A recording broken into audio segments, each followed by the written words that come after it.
Welcome to Sundae Chat with the Youngs, a monthly podcast dedicated to stories about youngsters either family business ownership, tales of running a restaurant, and of course ice cream. And now, here are your hosts Dan Young, Kelly Young, and John Young. Welcome to a Sunday Chat with the Youngs. I'm John Young. I'm Dan Young. I'm Kelly Young. So we're three of the Youngs. Dan is the third generation Young at Young's Dairy. I'm fourth generation, and Kelly's like I'm married in. fourth generation. I can be cut out. You can be cut out. Our kid you can't cut out. That's true. She's blood now. She's all over the place. But you can just snip me right out. So this is our first episode of what's going to be a monthly podcast. We called it Sunday Chat because when we have a guest, we're going to make a Sunday with them, and we're going to post it on the first Sunday. With an E. Yeah, we're gonna post it on the first Sunday of every month. So Love it. It's like a duality of. I like it. Mm-hmm. So Dan, you're the one that had this idea of a podcast, but I don't think you really had like a focus of what the podcast was going to be. Is that a correct statement? Yeah, podcasts are fun to listen to. Seem like they're sort of easy to do. Yeah, I think Yeah. so. I mean, I'm this is the third podcast I'm running now. It seems easy enough. Yeah. Yeah, just do it and record it and then put it out there. And if someone listens, they Great. listen. If not, whatever. It's just for us. Right. So the first couple episodes, we're gonna go in depth and talk about the Young family, where we started, where we came from, where we're going. Our first guest is going to be Bill Young, second generation Young. Your uncle, my great uncle, your great uncle once removed. I don't know how that works. Is that how that Could works? be. I don't know.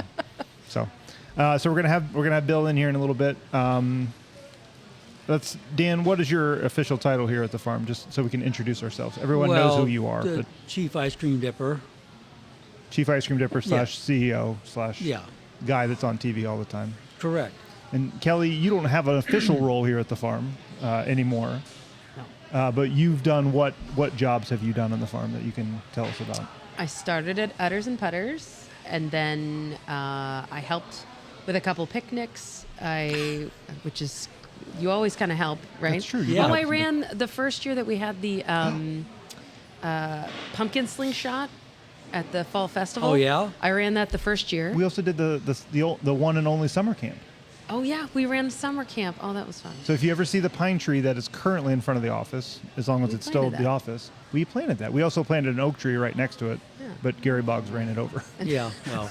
And then I waited tables for a lot of years at the Golden Jersey. So I've done a lot of the things. And I've done not all most the things. I think I milked a cow once, but every other job I've done at least a couple of times. So, Yeah. Kelly's current job is word nerd, and we told her that she's allowed to word nerd out at no more than once per episode. Okay, well, I didn't throw any in, other than the Sunday with an AE versus Sunday with an AY. So we'll see how the interview goes to see if you throw any words in there. Do you think we need to throw anything else in? I don't think so. Okay, so let's get Bill in here and have our first episode. Sounds good. Fantastic. Well, Bill, thanks for joining us. I know you don't have any idea what we're doing. No. Neither do we. So we had this idea a couple years ago that we were going to start a podcast, radio show, whatever you want to call it. It was going to be centered around our family because I think we have a unique story to tell. You know, we've a family that's been around for a long time. We've pivoted from a simple farm to quite an operation. We figured for the first couple episodes, we talk to the people that know us best, and you're one of them. Next episode, we'll talk to Kelly and Deb and Ben, and then we'll go to my generation. Then we'll get, we're going to interview Scarlett and Avery and Amelia and see how that goes for the fifth generation. We'll go through the generations, but eventually we'll talk to other small business owners, other farmers, other restaurateurs that have a similar cool story to tell, and that's basically why we're here. But we wanted to start with you, the second generation Young that's still around. All right.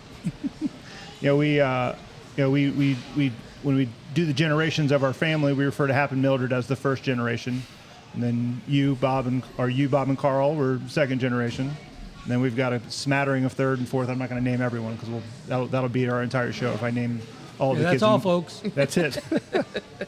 So I was thinking about this when we were getting started. The one thing that I regret not talking to Bob, my granddad, your brother, more about was Hap and Mildred. I've heard stories, anecdotally throughout the years, but I never really said, how was it being around Hap and Mildred? So I'm asking you, how was it being around Hap and Mildred? Oh, it was great. I never had any trouble with, either one of them. My mother was wonderful. My dad, he was a good person that helped me to keep on the straight path, and which was difficult for a while. But anyway, they were good people, set a good example. Both of them worked, and Dad had to change jobs late in his years, but they were both fun people to be around, and I miss them a whole hell of a lot. They were good people. So was he farmer first, then Oliver Tractor salesman? Or was it the other way around? Or was he doing both simultaneously? Well, to tell you the truth, I don't remember he even working on the farm. I mean, he was 39 when I was born, and I don't remember him actually. I remember getting a team of horses out of the barn and getting them all harnessed up. And then we went up the road here with the horses and a corn planter to plant a field of corn with a 2-row planter. Now I see 24-row planters out in the field. And that was a 2-row planter, probably 40-inch, or maybe even bigger than that. Yeah. At least 40. Had a seat on it that you could sit on and ride if you chose to. You didn't have to, but you could. And he put me up. And we actually had a picture of me riding one of the horses while we were planting that corn. Yeah, in juxtaposition, I watched Jay, your son, plant corn out here for 15 minutes, and he was done in that portion of the field. So it's Right. amazing the amount of technology that's changed Oh, in just a gosh. short time span. Yeah, the other day I saw 2 planters in front of a guy's barn. One of them had a 16-row planter. The other one had a 24-row planter behind it. They can cover a lot of ground. Takes a little longer when you can only do 2 at a time. With a horse. Yeah, Yeah, the horse needs a break. The tractor just needs more gas. right. So at what point do you remember feeling ownership in what the family farm was about? Not just, hey, Bill, go do this. Well, that's all I can remember. Is I was told that we had an old tractor. In fact, we still have it. I got to rake hay when I was 9 years old, and I'll never forget going to a huge field. And Carl said, "When you get that done, you can quit." Well, it just happened to be a 100-acre field. That sounds like Carl. No one brought me a drink or anything. And I really liked it, raking hay, still do. I haven't for about a year. But, you can rake hay and daydream about other things at the same time, Now, if you volunteered for raking hay, does that mean you were less likely to be up in the mow unloading it? Right. That's true. I think that's why I did far less farm work on actual farm work than you did, but I think that's why I also was a fan of the raking hay aspect. A little more air conditioning out there. Yeah. Yeah. So we had you do a little math for how many cows you think you've milked over the years, and we came to a lot. 100 a day for 360 days for 25 years. Then we obviously reduced our herd over the years for 50 a day, 360 days, 22 a year. So we came to about 1 million plus cows. I would have to agree. That's a lot of cows. My math worked about the same way. And Well, your wife is pretty good at math, so that helps having her around. whatever it was, well over 1 million cows, which is probably why my knees hurt today. And but that was actually, I said raking hay was my favorite. Milking cows was actually, I never regretted doing that, and I always enjoyed it. Fortunately, I had family help to relieve me sometimes. Stuart, he started milking cows in about 75, and Jay in about 81 or 2. So they got broke in early. And how old were they about that time? Well, 10-ish? Yeah. I was actually telling the story today to some people that we were on your side of the barn, and I said the funniest thing of all time of our farm was when you would come in the afternoons from your house, walk down your lane across the road, the cows out in the pasture would see you, and they would head to the door because they knew it was time. That's right. It's the craziest thing I've ever seen. Yeah. Yeah, I would always try to sneak so they wouldn't see me. Because I didn't want them up here yet. It's not time, guys. It's not time. Yeah, that is. To this day, all it takes is they can be out there grazing or laying down, and all it takes is one to get up and head towards the barn, and here they all come. Yeah, the herd mentality phrase actually definitely applies to cows for sure. Yeah. They were out flying a drone camera over the field. All of them were fine, and then one got spooked, and then the rest of them decided, I guess we're spooked. Panic. So they all just scattered around the field. What is it?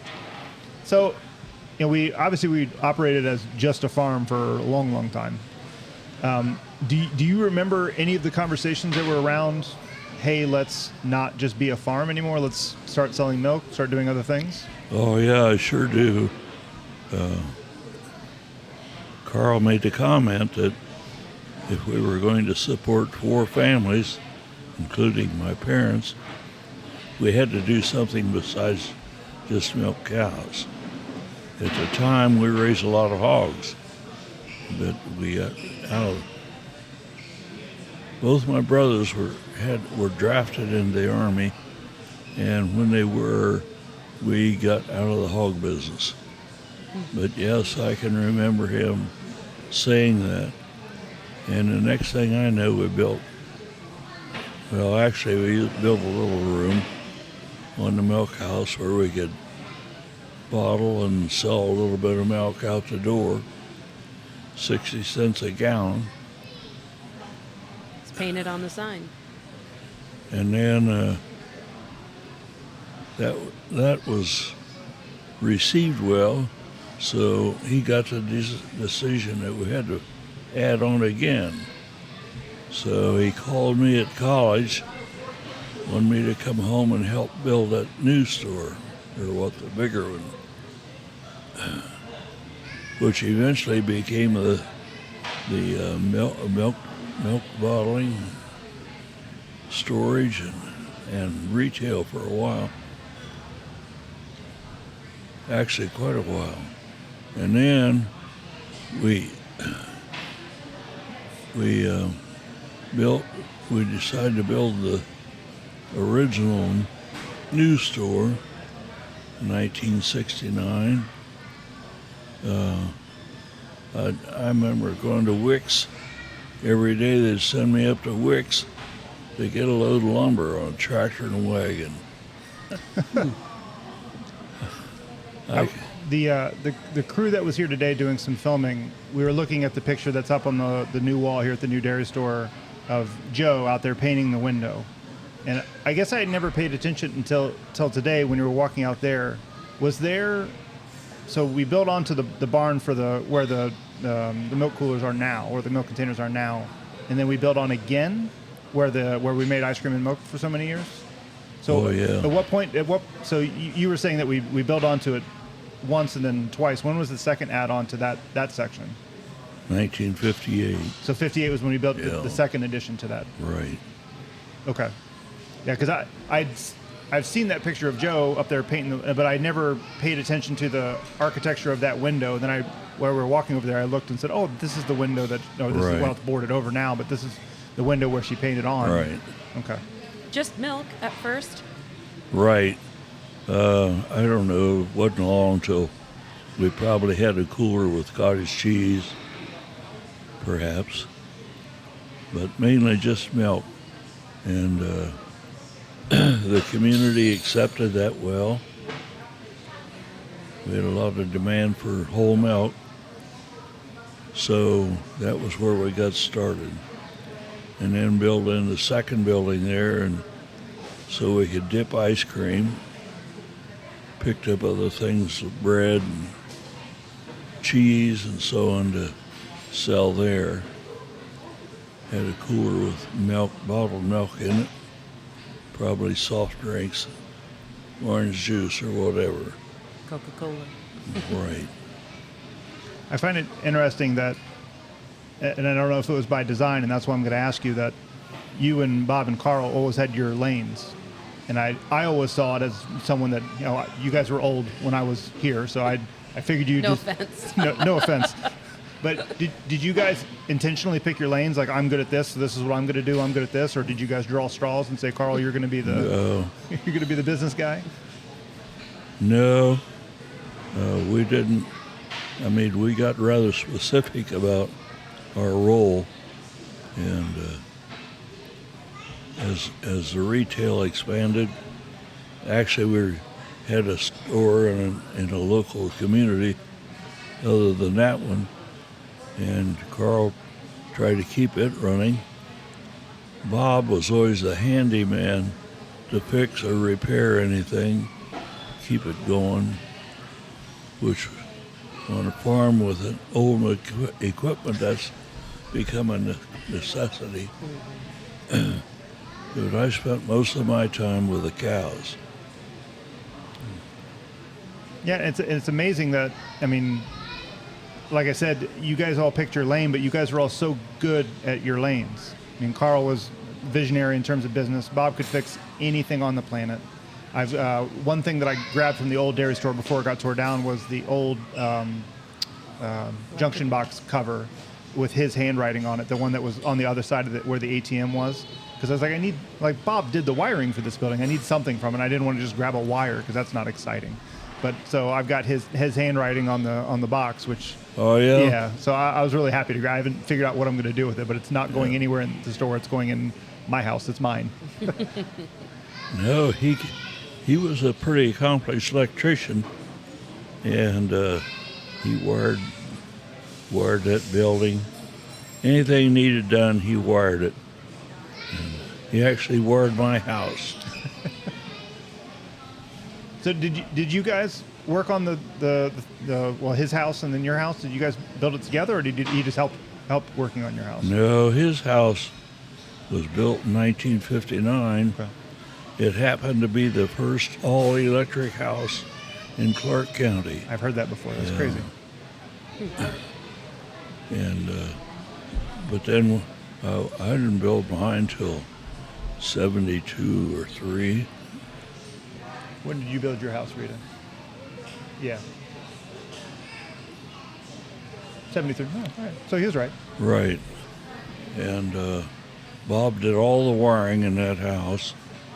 None of the carpentry work, just the wiring. I don't think he did the plumbing, but he did all the electrical work. It hasn't been changed to this day. I always think about, age wiring and so on, but we've not had any problem at all. That's amazing. I mean, that's 50 years at this point. That's Right. amazing. Yep. Our house was built in 2004, and we've lived in it for 3 years and have had nothing but electric problems. Yeah, well, one thing I was thinking about that door that you had with his writing on it, I guarantee you that none of those actually corresponded to what it actually went to. Those fuses were all wrong. But, I mean, in 68, it was perfect. Yeah. But by the time we got to 2021, we had changed it a few times over the years. And some of the shorthand on there you might not be able to decipher. Oh, no. I mean, Yeah. Granddad's writing is among. I've seen your writing, Bill, and I've seen Bob's, and I've seen Carl's. I think Bob's was the worst out of all three of you. Yeah. I don't. Maybe that's just because he was in a hurry doing. I've got wires exposed. I need to put them away, so I'm just going to write real quick. I can never read his writing very well. Yeah. His teacher was his wife was a teacher. You'd think they would get together and Right. be able to write well. Well, that's funny to me that you make that comment, because if you'd asked me which of the three of us wrote the best, I would tell you that Bob did. Okay. I always thought he had neat handwriting, and mine's a disaster. I remember the first time I saw your writing was on the board in the barn where you were doing, we're gonna calve this baby Right, in, and yeah. so I was basically the only time I see your writing was in there. Well, I did that a lot, yeah. There's a lot of documentation involved Right. in that. Yeah, I could write pretty good up to a few years ago. Now it's not so good.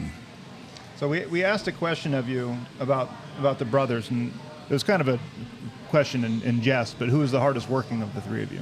Well, that's a hard one to answer, and I studied that.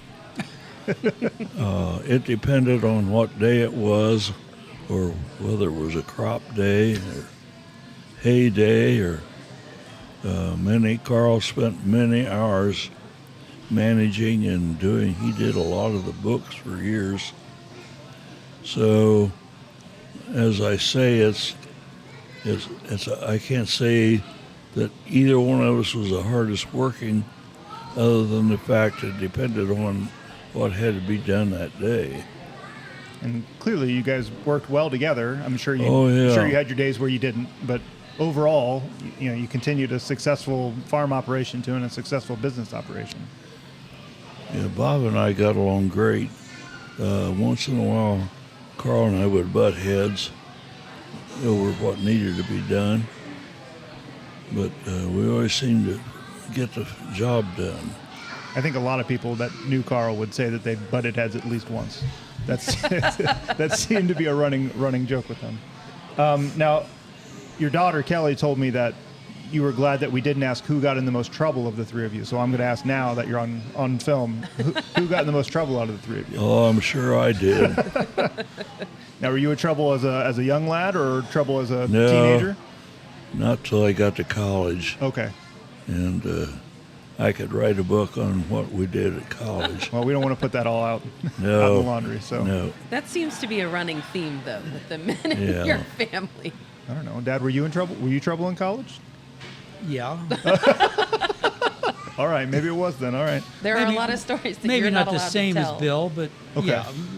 Do you know Bill college stories that we're not going to talk about? Every once in a while, one of his fraternity brothers comes in, and I don't know the stories. I can just tell from their attitude and they talk vaguely about things. I go, well, okay, that must have been fun. We have a lot of stories that you're not allowed to tell the Oh, 7-year-old. Oh, Just yet. yeah. She's Maybe eventually. I'm glad she's sitting over there with her headphones because there's stories she's not allowed to hear about yet. Thinking of our continuity of our business, second generation, third generation, fourth Right. generation. What's something that makes you happy when you talk about it to people that are outside our family? What's something that kind of helps you tell those stories? Well, like I said, we've always worked together and tried to make a dollar, but we do. And the community realizes that. And we work hard, and we've been honest people to work with. And I think that over the years, a lot of people have realized that we were getting along good. Whenever I'd go to the old dairy store, people that I knew to ask how Bob was or how's Carl, how's your dad, we just got along well. And like I said, when it come to the job we were doing, we kind of stayed out of each other's face and tried to perform the area we were assigned to. Yeah, I think there's something to be said for that. Just staying in your lane and doing what you're good at, Right. and coming together and collaborating when it makes sense to do so. Right, that's right. Yeah, I think. Oh, go ahead. I was going to say, whose idea was ice cream at the store? Carl. Carl. I felt like that was the answer, but Yeah. I don't know if I ever heard that. I mean, Bob Yeah. liked his ice cream. You sure it wasn't Bob? As did his wife. As is his wife, that's for sure. Yeah. No, I think it was his idea to move on, and actually we bought our ice cream from a Borden's in Dayton. Molars. Molars. Borden's came late. Yeah, Molars for Yeah, the it first was- number of years. Yeah, Actually, it was Moore's Dairy. yeah, they started it out with. They yeah. picked up our milk here. Several farms in the neighborhood that they got a whole truckload and took it to Dayton and processed it, put it in our package. The next day they delivered it back here. Well, then finally, after doing that for I don't know how long, we went to ice cream. And that was received well. So instead of buying ice cream, we decided to make the ice cream. And that went over well. Still is. Yeah, Right. it seems to be popular. Yeah. So you listed butter pecan as your favorite flavor. Has that always been your flavor? Oh gosh. Probably chocolate. Okay. Because again, not to poke the bear, but butter pecan is typically an older person's flavor. So I wanted to make sure that wasn't your flavor when you were like 30. No, I don't think so. Okay. We actually bought, there was somebody made a cone, or like a candy bar shaped thing that had orange in it. And of course I could eat a whole box full of them. Like a creamsicle? Yeah, Okay. yeah.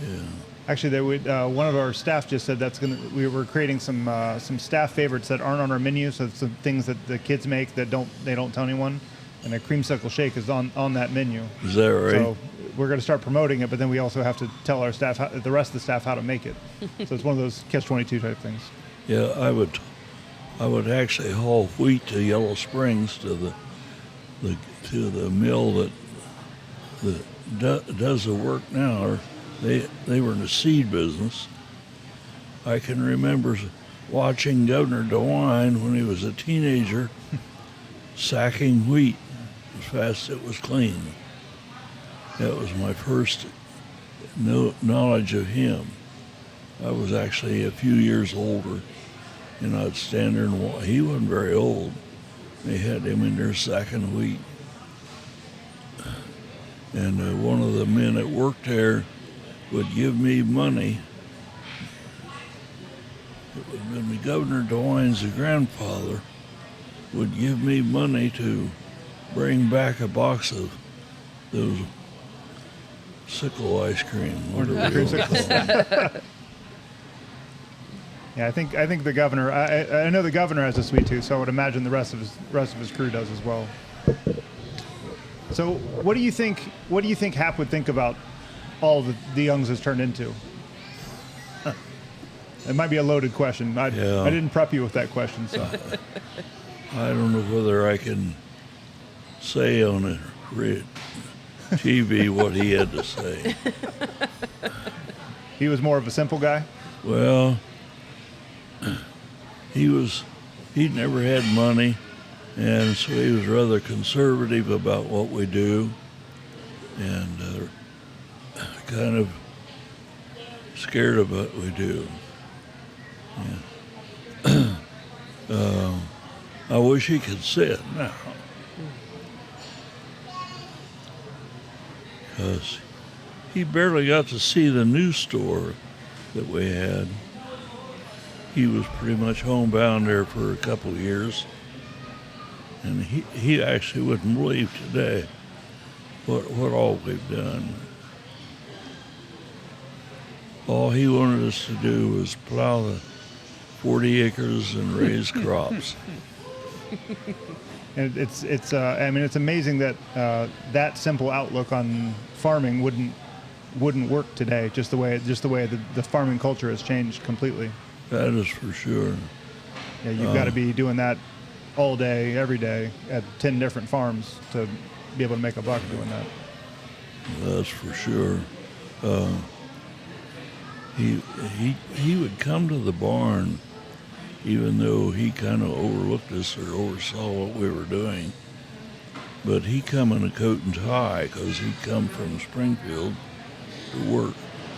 So I don't ever remember Dad doing any physical work on the farm. And I'm sure when he was younger that he did. Here again, having to leave the farm to go to town to get a job.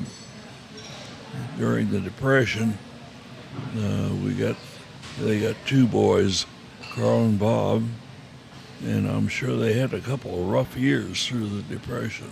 Yeah. I've heard stories about them having to move frequently and eventually back to this house here where Ben lives now. Mm-hmm. That was in 1940. Now, I won't make you turn around because I know you've seen it, but the picture on the wall behind you with Hap and Mildred and then Ben, Brian, Blair, and Devin, Dan, then juxtaposed with Ben and Dan with all their grandkids. I say all their grandkids, my one grandkid, and then all of Ben's grandkids. Yeah. But you know, I mean, I think I've always loved that picture of Hap and Mildred because I've only seen a couple of pictures of Hap, and most of them are in suits. Because that's, back in the day, you wore suits everywhere. I've got a picture beside it of everyone out watching the front of the barn where we used to have the calves. Again, everyone in suits. I'm sure that was just a Tuesday afternoon. Everyone coming to get ice cream in suits. It's always fascinating to me. But that's from town. That's one of my favorite pictures of all the pictures that we have archived places. Is a picture of Hap and Mildred and the kids sitting on that same porch that's over there that doesn't look all that different than it does now. No, it hasn't changed. That house was built in 1900, and it hadn't been any serious changes to it. Like I said, all I remember him is in a coat and tie, going to Springfield to work. He worked at Sears, and then he became the Oliver dealer in the county. Even though he was in the machinery business, it was still coat and tie. Yeah, and the best way to walk into a barn is in a coat and tie, because then you can dispense all sorts of good advice. Right. And they say, well, this needs cleaned up. Well, I'm wearing a coat and a tie. Yeah, Are I'm you all kidding dressed me? up. I can't. Oh, I'm so sorry. I got to go home and change. I'll be back later. Yeah. Be back in the morning. Yeah. Oh, he'd always come in there and be critical of what we were doing. Hoping to see us do something different that he had done in his early years. Unfortunately, he'd have a cigarette in one hand and lean on the door and talk to us. Boy, scary. I think Dad's always are, right, Dad? Yeah. Yeah. All right, so normally we're going to close these episodes with going over to get a sundae, but I heard you haven't had dinner, so we're not gonna get an ice cream sundae today. We'll get you one later. But before we leave, I want you to give some advice to either further young generations, so be your great grandkids, or my generation and up. How can we keep this thing going? Well, obviously it's important that everybody get along, and you can have family meeting and discuss things and be critical of a plan, but accept it and go on with it. And we don't always agree with what's next, but we've been able to get along with progressing from where we're at.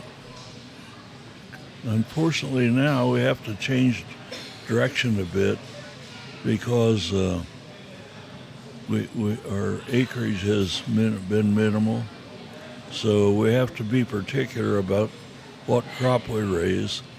More pumpkins and less corn or whatever. Right. And of course, here again with old equipment, or even if we had new equipment, there's a limit to how many grain crops we can raise. Right. I think it's a testament to. I'll start with you, and then generations down, that there have been differing opinions on every decision that's been made over the years. Well, we've all come to a conclusion of this is what we're going to do, and we're going to be okay with it, and we're going to support each other to make sure it happens the way it should happen for our guests. Pretty much. You lost me there. Yeah, it's okay. That's been kind of the story. Like I said, somebody'd have a new idea of what we wanted to do. For gosh sakes, several years Bob ran a car wash. And I don't think he really wanted to, but he did. Who talked him into the car wash? I've always wondered that. Carl did. Carl again. Yeah, we bought a little strip mall in Enid, and Bob ran a car wash. He had to go over there. He and I would milk in the morning, and he'd get in his International Scout and drive it to Enid. I think the one thing that you said, Bill, that resonates with me as how much you talked about the community and how you guys always were looking for feedback from the community. And I think that has stayed as a huge part of the business, even today, as being a huge piece of what is, this area, and how much Young's gives back to the community when they can, and that people, that I came here as a little kid, and remember being here, and then worked here as a 16-year-old kid, my first job, right? And scooping butter pecan is the easiest. It's the true. best ice cream That to is one of the scoop. easier ones. I loved it when people ordered butter pecan. But I think that's a really cool thing to hear, that it was always a really important thing to you guys. Oh, that's for sure. We helped to sponsor things at the high school and Little League. We actually printed a weekly newspaper and Enid Shopper, which has lived for a while, and then it changed and got printed again and so on. But even without that newspaper, which supported the community activities, the farm did, and you could tell that, that brought visitors, and people really appreciated what we were doing for the community. I think they still do. I do too. All right, Bill. Well, thanks for coming in. Thanks for making time for us. I appreciate you answering your questions and being honest. I gave you spots to not be honest, and you did. Any parting words for us? No, just family. As far as family continuation, just necessary for everybody to get along and carry their share of the load. Well, we'll try. You guys set a high bar for us, but we'll try to keep it up. That's all right. All right, thank you. You're welcome. Thanks for listening to Sunday Chat with the Youngs. Find out more about Young's Jersey Dairy, and be sure to catch up on all of our episodes at youngsdairy.com. See you soon!